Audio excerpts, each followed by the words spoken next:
Hey friends, and well, let me be honest, probably before this video is over, some of you will consider me as an enemy.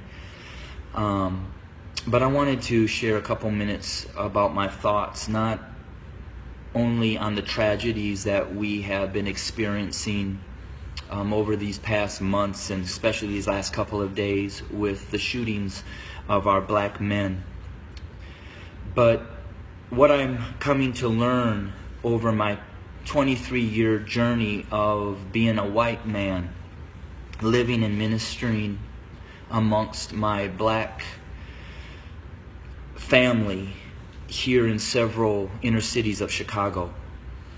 And I'm going to speak very black and white because, let's be honest, it's a black and white issue.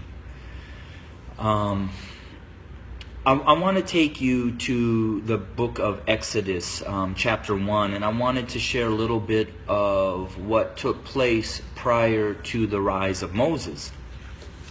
When I read that, it talked about that the Pharaoh became concerned and very fearful that the Hebrew slaves were growing in number and in power.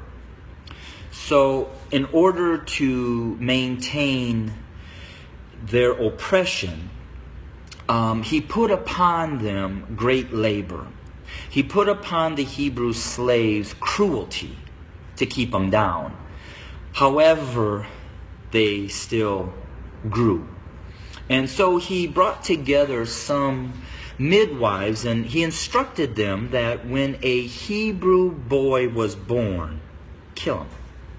Well, these midwives did not follow, and the Hebrew slaves continued to grow. Eventually, the Pharaoh became so hatred and towards those Hebrew slaves that he made a decree.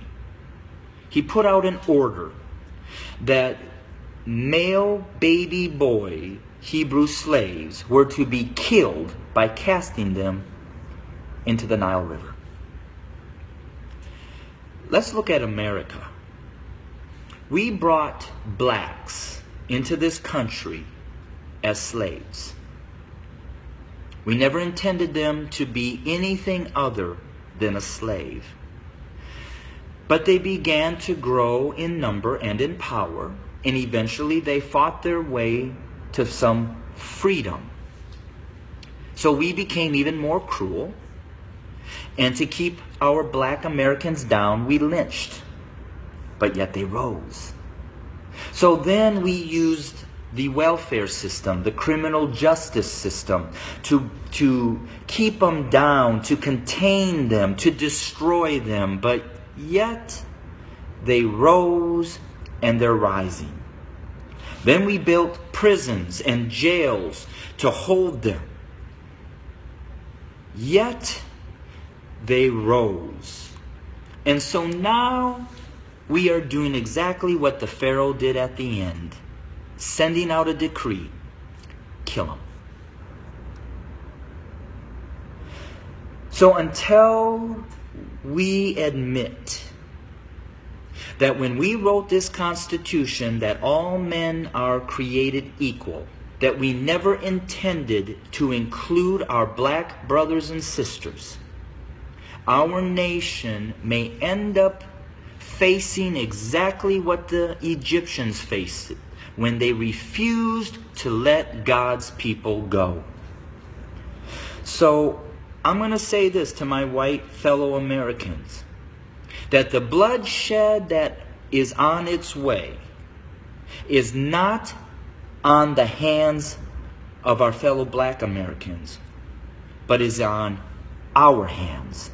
We are the ones that are refusing to let God's people go. We are the ones that are refusing to acknowledge that we do not value our black brothers and sisters as equal individuals or equal Americans as us white men. And to my black brothers and sisters, the racial issues, as I've said, have been there from the very foundation. But why do we see it more? Because there's a shifting. See, us white men have been at the head since the foundation. But we've had a black president. And you know, we've done everything in our power to keep him from really changing things. Now we have another minority rising to the top, a white female. What does that say? Those of us who are white men who have been at the head are now starting to see and fear that we are going to become the tail. And we know what we've done to you. And so now we're fearful that you're going to do to us what we have done to you. But I will say this. I've lived in a black community for 23 years. I've never been treated the way that this country has treated my black Americans. So I call out my white Americans to say we better heed, repent, acknowledge, and change. Because if we don't, I just want to again say this. The bloodshed that we will experience is on our hands, not the hands of our fellow black Americans. I welcome your comments. I welcome your feedback. Hit me up on Facebook or go to my webpage at www.studio2911.org. Again, that's studio2911.org. I don't necessarily know the answer, except for us white Americans need to repent, acknowledge the lies that we have taught, acknowledge our value system of equality. It is not here, and it does not include our black brothers and sisters. And we need to change, and we need to change now. Thanks for your time. Bless you.